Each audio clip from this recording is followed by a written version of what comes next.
Assalamualaikum warahmatullahi wabarakatuh. Ingkang kinurmatan Bapak, Ibu guru saha rencang-rencang sedaya ingkang kula tresnani. Sumangga kita ngaturaken puji syukur dumateng Gusti Allah Subhanahu wa taala. Awit saking rahmat saha hidayahipun, kita sedaya saged makempal wonten ing papan kan punika kanthi kawontenan sehat wal afiat.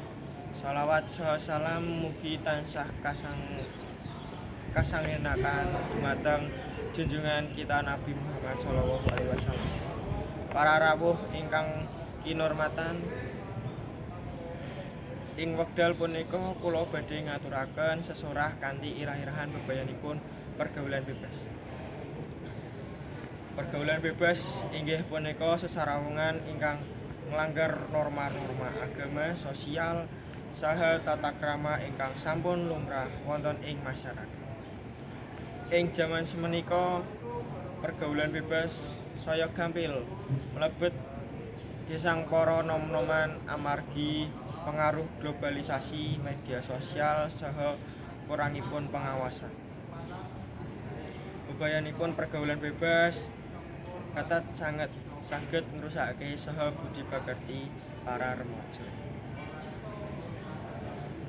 Para rawuh ingkang kinurmatan, supados saged ngindari bebayanipun punika, kita kedah pinter milih kanca, niatan iman lan takwa, serta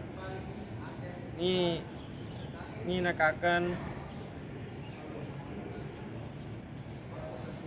wekdal kangge kegiatan ingkang migunani kados sinau, olahraga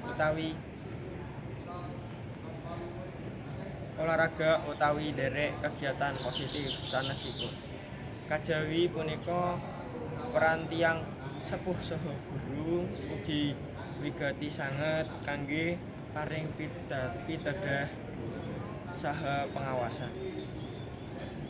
Mekaten ingkang kula aturaken mugi pidhato punika saged dados pangeling-eling tumrap kita sedaya supados tansah njagi diri lan saking bebayanipun pergaulan bebas. Wassalamualaikum warahmatullahi wabarakatuh.